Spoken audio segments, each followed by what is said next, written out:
Fifth है हमारे पास scalar matrix. अब आइडेंटिटी और यूनिट मैट्रिक्स क्या होंगे, ये पहले से ही क्या होंगे, एक स्क्वायर मैट्रिक्स होंगे। ठीक है, नल और जीरो मैट्रिक्स क्या होता है, एक ऐसा मैट्रिक्स जिसके सारे एलिमेंट अपर ट्रायंगुलर मैट्रिक्स का मतलब क्या है कि ये भी क्या होगा, ये भी एक स्क्वायर मैट्रिक्स होगा।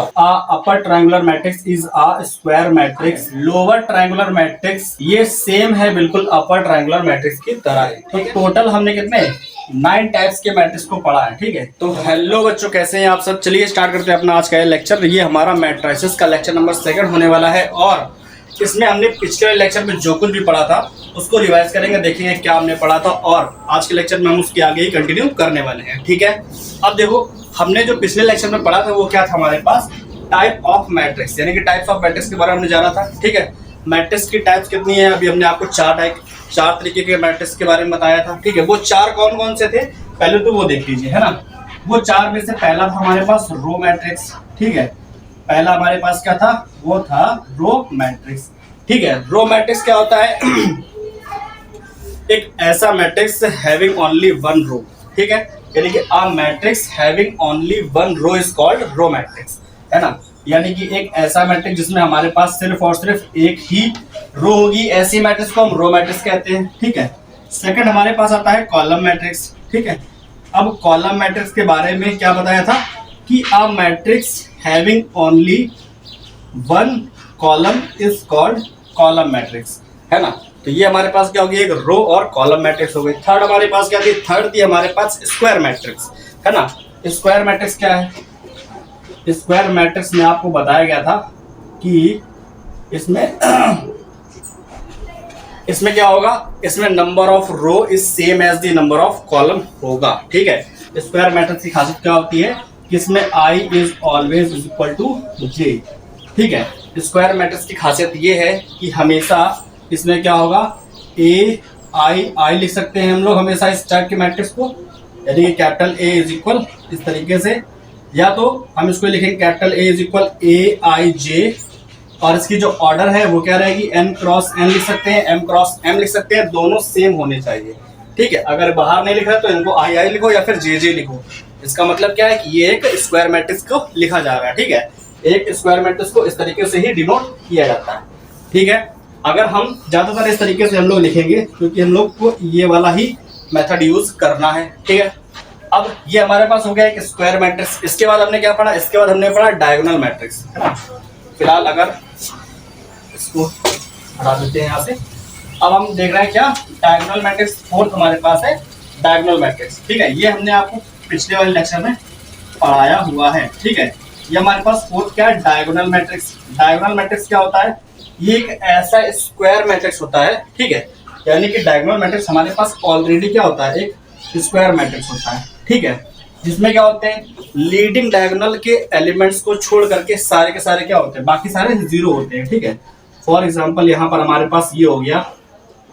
ठीक, ये हमारे पास क्या लीडिंग डायगोनल के एलिमेंट है। ठीक है, और लीडिंग डायगोनल के एलिमेंट्स को छोड़ करके, ठीक है, बाकी क्या होते हैं, जीरो हो जाते हैं। ठीक है, all the elements are zero except leading diagonal elements, है ना। ये हमारे पास क्या था, डायगोनल मैट्रिक्स का एग्जांपल है। ठीक, ये 4 हम आपको पिछले लेक्चर में पढ़ा चुके हैं। अब हम किसकी बात करेंगे, हम इसके आगे के कुछ पार्ट जो बचे हैं, यानी कि अभी टाइप्स ऑफ मैट्रिक्स में कुछ मैट्रिक्स बचे हुए हैं, अब हम उनको इसमें कवर करेंगे। ठीक है, तो ये 4 के बाद हमारे पास जो 5वां आता है वो हमारे पास क्या है, वो है हमारे पास स्केलर मैट्रिक्स। ठीक है, क्या है, स्केलर मैट्रिक्स है। ठीक है, तो यहाँ पे हमारे पास फिफ्थ क्या है, फिफ्थ है हमारे पास स्केलर मैट्रिक्स। ठीक है, स्केलर मैट्रिक्स। अब स्केलर मैट्रिक्स क्या होता है, ये क्या होता है, ये एक ऐसा डायगोनल मैट्रिक्स होता है। ठीक है, अभी तक हम बात कर रहे थे कि वो डायगोनल मैट्रिक्स जो होता है वो क्या होता है, वो एक स्क्वायर मैट्रिक्स होता है, लेकिन स्केलर मैट्रिक्स की बात कर रहे हैं तो ये कैसा, ये क्या होता है, आ डायगोनल मैट्रिक्स। ये एक ऐसा डायगोनल मैट्रिक्स होता है जिसमें क्या होता है, all the leading diagonal element. ठीक है, ठीक है, all the elements of leading diagonal या फिर मेन डायगोनल भी बोल सकते हैं। ठीक है, लीडिंग डायगोनल आर सेम। ठीक है, मतलब कहने का क्या है कि स्केलर मैट्रिक्स एक ऐसा मैट्रिक्स है, एक ऐसा डायगोनल मैट्रिक्स है, ठीक है। क्या है? डायगोनल मैट्रिक्स है जिसके लीडिंग डायगोनल के सारे एलिमेंट क्या होते हैं? इक्वल होते हैं, ठीक है। जैसे देखो यहाँ पर ही बताते हैं। पहले तो हमको क्या करना है? एक डायगोनल मैट्रिक्स बनाना है, ठीक है। तो यहाँ पर हम लेते हैं डायगोनल मैट्रिक्स, मतलब क्या? लीडिंग डायगोनल के एलिमेंट्स को छोड़ करके बाकी सारे क्या होंगे? जीरो होंगे, ठीक है। ये हो गया हमारे पास एक डायगोनल मैट्रिक्स, ठीक। अब ये स्केलर है कि नहीं है, तो वो कैसे पता चलेगा? वो पता चलेगा इसके लीडिंग डायगोनल के एलिमेंट्स को देख करके, ठीक है। क्या कि इसके लीडिंग डायगोनल के इसके लीडिंग डायगोनल के सारे एलिमेंट्स क्या है? वो सेम है। तो जिस मैट्रिक्स के मतलब एक ऐसा डायगोनल मैट्रिक्स जिसके लीडिंग डायगोनल के सारे एलिमेंट्स क्या है? सेम है, वो मैट्रिक्स हमारे पास क्या होगा? स्केलर मैट्रिक्स होगा, ठीक है। इसमें क्या हो सकता है कि कोई भी रियल और इमेजिनरी नंबर हम पढ़ चुके हैं ना, कोई भी नंबर यहाँ पे आ सकता है। मान लो लिखा हो 2 + i, ठीक है, 0 0 0 2 + i ऐसे लिखा हो, ठीक है, और 0 0 2 + i। तो हम इस मैट्रिक्स को भी क्या बोल सकते हैं कि ये भी एक क्या स्केलर मैट्रिक्स है। क्यों? क्योंकि लीडिंग डायगोनल के सारे एलिमेंट्स इक्वल है और उसको छोड़कर के बाकी सारे जीरो है। इसका मतलब क्या है कि ये एक स्केलर मैट्रिक्स है, ठीक है। लेकिन हमारे पास अगर इस तरीके का कोई एग्जांपल आ जाए, जैसे 1 2 3 4 1 5 और ये लिखा हो, ठीक है, इसमें क्या है? लीडिंग डायगोनल के सारे एलिमेंट्स इक्वल तो हैं, ठीक है, लेकिन ये एक डायगोनल मैट्रिक्स नहीं है। क्यों नहीं है?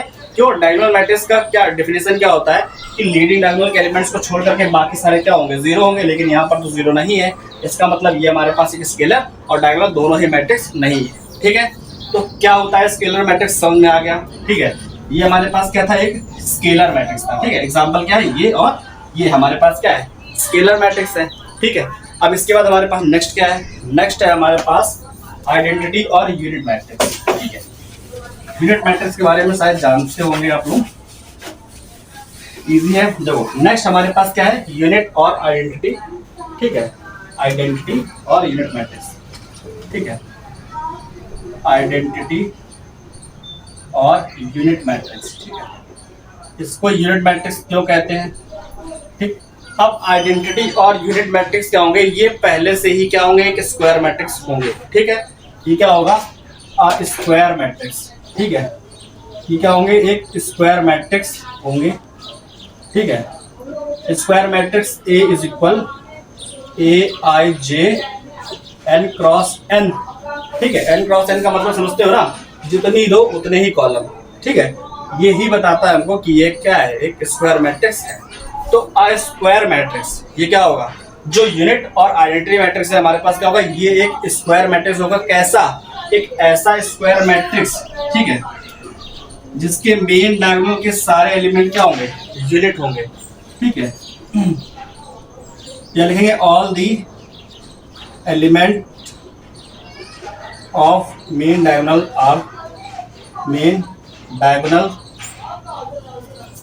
आर जीरो, ठीक है। और बाकी क्या होंगे? जीरो नहीं, क्या होंगे? यूनिटी, ठीक है, यूनिट होंगे, ठीक है। ऑल दी डायगोनल एलिमेंट क्या होंगे? इसके यूनिटी होंगे और डायगोनल एलिमेंट्स को छोड़ करके बाकी जो बचेंगे वो क्या होंगे? जीरो होंगे, ठीक है। पहले एग्जांपल देख लो फिर इसको देखना, ठीक है। एग्जांपल क्या हमारे पास? जैसे 1 0 0 0 1 0 और 0 0 1, ठीक है। ये हमारे पास क्या है? 3 क्रॉस 3 ऑर्डर का स्क्वायर मैट्रिक्स है, ठीक है। ये हमारे पास 3 क्रॉस 3 ऑर्डर का क्या है? एक स्क्वायर मैट्रिक्स है, ठीक है। अब इसकी खासियत क्या है? इसकी खासियत ये है कि इसमें इसके लीडिंग डायगोनल के सारे एलिमेंट क्या है? यूनिटी है, यानी कि 1 है, और बाकी सारे एलिमेंट क्या है? 0 है, ठीक है। बाकी सारे एलिमेंट क्या है? 0 है। तो इस तरीके की मैट्रिक्स को हम क्या बोलते हैं?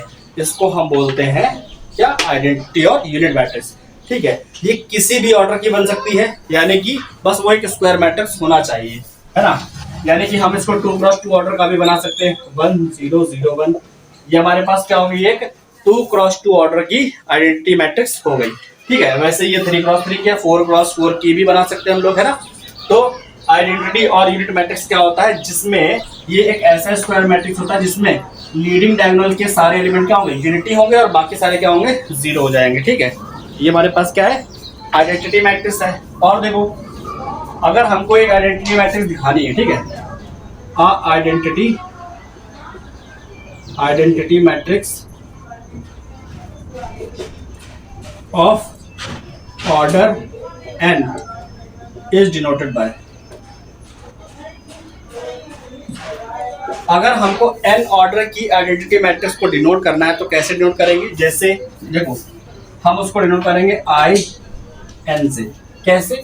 एग्जांपल के तौर पे ये एक 3x3 ऑर्डर की मैट्रिक्स है, यानी कि इसका ऑर्डर क्या है 3 है, ठीक है, तो हम इसको लिखेंगे i3, ठीक है, ये हमारे पास क्या हो गई i3 हो गई। वैसे ये 2x2 की है तो इसको क्या लिखेंगे i2 लिखेंगे। अगर हमारे पास कोई 4x4 ऑर्डर की मैट्रिक्स होती आइडेंटिटी मैट्रिक्स तो उसको क्या लिखते i4 लिखते हैं। उसी तरीके से n ऑर्डर की मैट्रिक्स को क्या लिखेंगे in लिखेंगे। ये हमारे पास क्या है आइडेंटिटी और यूनिट मैट्रिक्स है, ठीक है। तो ये हमारे पास नंबर 6 पर यही था, ठीक है। अब हमारे पास अगला क्या है, अगला है हमारे पास नल मैट्रिक्स, ठीक है। अगला क्या है, इसके बाद हम बात करेंगे नल और जीरो मैट्रिक्स की, ठीक है। नल और जीरो मैट्रिक्स की खासियत ये है कि वो स्क्वायर मैट्रिक्स हो भी सकता है और नहीं भी हो सकता है ना। 7 नंबर पे आता है नल, ठीक है, और जीरो मैट्रिक्स, ठीक है। इसका सीधे सीधे मतलब क्या है, नल और जीरो मैट्रिक्स क्या होता है, एक ऐसा मैट्रिक्स जिसके सारे element, all the elements are zero, ठीक है। इसमें क्या होंगे, all the elements are zero is called a null और जीरो मैट्रिक्स, ठीक है। एग्जाम्पल के तौर पर अगर हमको जरूरत है 2x2 ऑर्डर की नल मैट्रिक्स तो हम 0 0 0 0 करके 2x2 ऑर्डर की नल मैट्रिक्स बना लेंगे, ठीक है। अगर हमको एक चाहिए 2x3 ऑर्डर की मैट्रिक्स तो हमने क्या किया, यहाँ पे एक 2x3 ऑर्डर की नल मैट्रिक्स का कंस्ट्रक्ट कर दिया, ठीक है। ये हमारे पास 2 हो गई।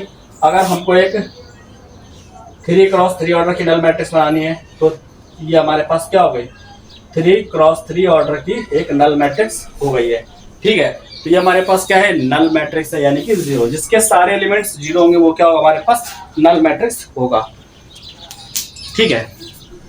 नल और जीरो मैट्रिक्स समझ में आ गया क्या होता है। हमने क्या पढ़ा, अभी हमने पढ़ा स्केलर मैट्रिक्स, ठीक है। उसके बाद हमने पढ़ा आइडेंटिटी और यूनिट मैट्रिक्स, उसके बाद हमने क्या जाना, नल और जीरो मैट्रिक्स के बारे में, ठीक है। इतना समझ में आ गया। इसके आगे देखो, अब 2 मैट्रिक्स अच्छे होने वाले हैं, वो 2 कौन कौन से हैं, ठीक है। उनमें से पहला हमारे पास क्या है, देखो अब हमारे पास जो लास्ट का बचा, मतलब एक बचा है ये, जिसको हम लोग बोलते हैं अपर ट्रायंगुलर, ठीक है, अपर ट्रायंगुलर मैट्रिक्स, ठीक है, जिसको हम बोलते हैं अपर ट्रायंगुलर मैट्रिक्स, ठीक है। अपर ट्रायंगुलर मैट्रिक्स का मतलब क्या है, इसका डेफिनेशन क्या है। देखो डेफिनेशन पहले बाद में बताएंगे, पहले एक एग्जांपल बता देते हैं। और ये जानो कि ये भी क्या होगा, ये भी एक स्क्वायर मैट्रिक्स होगा, ठीक है। यानी कि अपर triangular matrix is a square matrix, ठीक है। अब इसका ऑर्डर कुछ भी हो सकता है, ठीक है। तो हम क्या लिखेंगे, A is equal AIJ n cross n, ठीक है। इस टाइप का ये क्या होगा, एक स्क्वायर मैट्रिक्स होगा जिसमें, ठीक है, जिसमें देखो, अब इसमें इसको देख करके देखना समझ में आ जाएगा। देखो इसमें क्या है, 1 0 0, ठीक है, 2 3 0 और 4 5, जैसे हमारे पास ये एक मैट्रिक्स है, ठीक है। ये हमारे पास क्या है, ये एक हमारे पास अपर ट्रायंगुलर मैट्रिक्स है। अपर ट्रायंगुलर मैट्रिक्स मतलब क्या है कि इसमें ऊपर की तरफ में एक ट्रायंगल बनेगा एलिमेंट्स को लेकर के, ठीक है, ठीक। अब इसकी डेफिनेशन क्या है, इसकी डेफिनेशन ये है कि अपर ट्रायंगुलर मैट्रिक्स क्या होगा, ये एक ऐसा स्क्वायर मैट्रिक्स होगा जिसमें क्या होगा, all the elements below the main diagonal, ठीक है। यानी कि all the elements below the main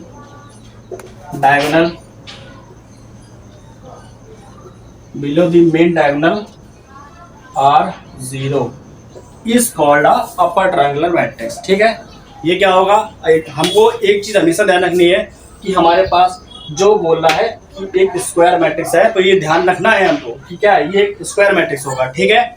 क्या है ये, एक ऐसा स्क्वायर मैट्रिक्स जिसमें क्या होगा, all the elements below the main diagonal. हमें पता है कि लीडिंग डायगोनल क्या है लीडिंग डायगोनल हमारे पास ये है ना, तो इसके नीचे के जो सारे एलिमेंट है वो क्या होंगे, जीरो होंगे, ठीक है। तो और इसके नीचे के सारे एलिमेंट जीरो होगा तो ऊपर क्या हमको एक ट्राइंगल मिलेगा इस टाइप का, ठीक है। और ये ट्राइंगल क्या है, मेन डायगोनल को लेकर के बना है ऊपर की साइड में, इसलिए हम लोग इसको क्या बोलते हैं, अपर ट्रायंगुलर मैट्रिक्स, ठीक है। इसी का अपोजिट होता है हमारे पास क्या, लोअर ट्रायंगुलर मैट्रिक्स, ठीक है। अपर और लोअर ट्रायंगुलर मैट्रिक्स। अपर ट्रायंगुलर मैट्रिक्स समझ में आया ना, कि मेन डायगोनल के नीचे के सारे एलिमेंट क्या होंगे, जीरो होंगे, ठीक है। तो उसको हम क्या बोलेंगे, अपर ट्रायंगुलर मैट्रिक्स। अब हम किसकी बात करेंगे, अब हम बात करेंगे लोअर ट्रायंगुलर मैट्रिक्स की, ठीक है। ये हमारे पास समझ में आ गया। इसके और एग्जांपल बनाना चाहते हो तो बना सकते हो, लेकिन इसकी मैट्रिक्स हमेशा क्या रखनी है, आपको स्क्वायर मैट्रिक्स ही रखनी है, ठीक है। ऑर्डर कुछ भी हो सकता है, ठीक है। तो अपर ट्रायंगुलर के बाद बात करते हैं लोअर ट्रायंगुलर मैट्रिक्स की, ठीक है। तो अब हमारे पास लास्ट क्या है, अब हमारे पास लास्ट है ये क्या, लोअर ट्रायंगुलर मैट्रिक्स, ठीक है। लोअर ट्रायंगुलर मैट्रिक्स क्या है, ये सेम है बिल्कुल अपर ट्रायंगुलर मैट्रिक्स की तरह है, ठीक है। यानी कि लोअर ट्रायंगुलर मैट्रिक्स भी क्या होगा, ये एक ऐसा स्क्वायर मैट्रिक्स होगा, अ स्क्वायर मैट्रिक्स, ठीक है। A is equal AIJ N cross N, ठीक है।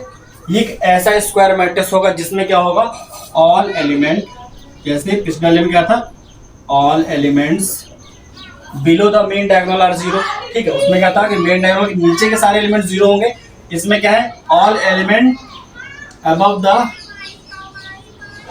Main diagonal, above the main diagonal are zero, ठीक है। इसमें क्या होगा, जस्ट उल्टा, किसका, अपर ट्रायंगुलर मैट्रिक्स का जस्ट अपोजिट हो गया है। यानी कि इसमें हम क्या करेंगे, एक ऐसा मैट्रिक्स बनाएंगे जिसमें क्या हो रहा होगा, ऊपर की साइड में जीरो, नीचे ट्रायंगल बन रहा होगा, ठीक है। यानी कि जैसे लिखा है 2 4 5 0 7 5, ठीक है, 0 0 4, ठीक है। ये एक मैट्रिक्स है हमारे सामने एग्जांपल के तौर पे, ठीक है। इसका ऑर्डर क्या है, 3 क्रॉस 3, क्योंकि ये एक स्क्वायर मैट्रिक्स है इसलिए इसका रो और कॉलम सेम होगा, ठीक है। अब देखो इसमें क्या है, इसके सारे एलिमेंट मिल करके क्या बना रहे हैं, एक ट्रायंगल बना रहे हैं, वो भी कहाँ पर, नीचे की तरफ, ठीक है। यानी कि अबव क्या, all element above the main diagonal are zero. तो मेन डायगोनल क्या है, ये है ना, इसके ऊपर सारे एलिमेंट क्या है, जीरो है, जीरो है। यानी कि नीचे क्या है, एक ट्रायंगल बन रहा है, यहाँ पर इसके एलिमेंट्स का एक क्या बन रहा है, ट्रायंगल बन रहा है, ठीक है। तो इस ट्रायंगुलर मैट्रिक्स को ही क्या बोलते हैं, लोअर ट्रायंगुलर मैट्रिक्स, ठीक है। तो अभी तक हमने कितने मैट्रिक्स के बारे में जाना, 9 टाइप के मैट्रिक्स के बारे में जाना, ठीक है। टोटल नंबर ऑफ मैट्रिक्स हमने कितने पढ़े, यहाँ पर 9, ठीक है। वो 9 कौन कौन से थे उनको एक बार हम लोग रिवाइज कर लेते हैं, ठीक है। और उसके बाद हम अपना ये लेक्चर खत्म करेंगे। छोटा सा लेक्चर है, इसमें ज़्यादा कुछ नहीं है, ठीक है। ये बेसिक है इसलिए इसको बताया गया है, तो ये जानना भी जरूरी है। ये जान लिया होगा, ये समझ में आया होगा। देखो हमारे पास क्या था, हमने 9 टाइप के मैट्रिक्स पढ़े हैं, कौन कौन से, देखो पहला हमारे पास था रो मैट्रिक्स, ठीक है। पहला क्या था, रो मैट्रिक्स। दूसरा था कॉलम मैट्रिक्स, ठीक है। दूसरा क्या था, कॉलम मैट्रिक्स। तीसरा हमारे पास था स्क्वायर मैट्रिक्स, क्या था, स्क्वायर मैट्रिक्स, ठीक है। और चौथा इसके बाद जो हमने पढ़ा वो हमारे पास क्या था, डायगोनल मैट्रिक्स, ठीक है, डायगोनल मैट्रिक्स। इन सभी के नाम और इनके अंदर क्या प्रॉपर्टी है वो जरूर ध्यान रखनी है हमको, ठीक है। तो ये 4 हो गए, ये हमने पिछले लेक्चर में पढ़े हुए थे। और आज के लेक्चर हमने कौन कौन से पढ़े हैं, आज के लेक्चर हमने पढ़ा है पहले तो स्केलर मैट्रिक्स, ठीक है, स्केलर मैट्रिक्स। उसके बाद पढ़ा है आइडेंटिटी और यूनिट मैट्रिक्स, आइडेंटिटी और यूनिट मैट्रिक्स, ठीक है। उसके बाद हमने थर्ड कौन सा पढ़ा है आज, वो हमारा था नल मैट्रिक्स, ठीक है, नल और जीरो मैट्रिक्स, ठीक है, ये हो गया। और लास्ट में 2 और थे, कौन कौन से, पहला था हमारे पास अपर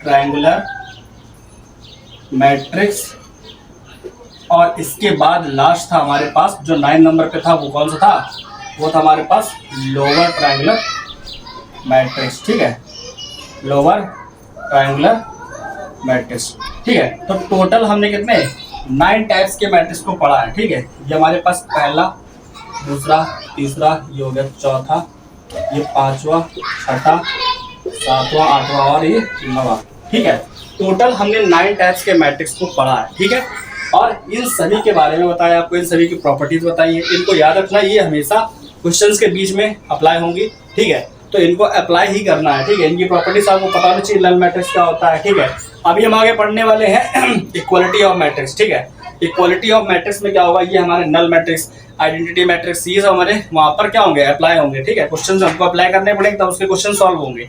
ठीक है, तो हमको ये सब ध्यान रखना है। ये बेसिक है, कुछ बच्चों ने हो सकता है पढ़ भी रखा हो, तो उनके लिए ये नहीं है। जिनको ये इजी लग रहा हो, जिनके लिए इजी नहीं है, उनके लिए बेसिक वाला चैप्टर है। ठीक है, ये बेसिक टॉपिक है। ये हमारा लेक्चर नंबर 2 है। कल हमने लेक्चर नंबर 1 किया था पहले। ठीक है, तो लेक्चर नंबर 2 में आई होप जितना बताया उतना आपको समझ में आया होगा। नहीं समझ में आया है तो इस लेक्चर को दोबारा से देख लो एक बार, जरूर समझ में आएगा। ठीक है, तो चलिए लगातार इस तरीके से पढ़ते रहिए और नए नए लेक्चर देखते रहिए। जितने भी नए लेक्चर आ रहे हैं उन सभी को देखना अच्छे से और समझना आपके लिए बेनिफिशियल रहेगा। ठीक है, चलिए आज का लेक्चर यहीं पे खत्म करते हैं। जय हिंद, जय भारत, वंदे मातरम।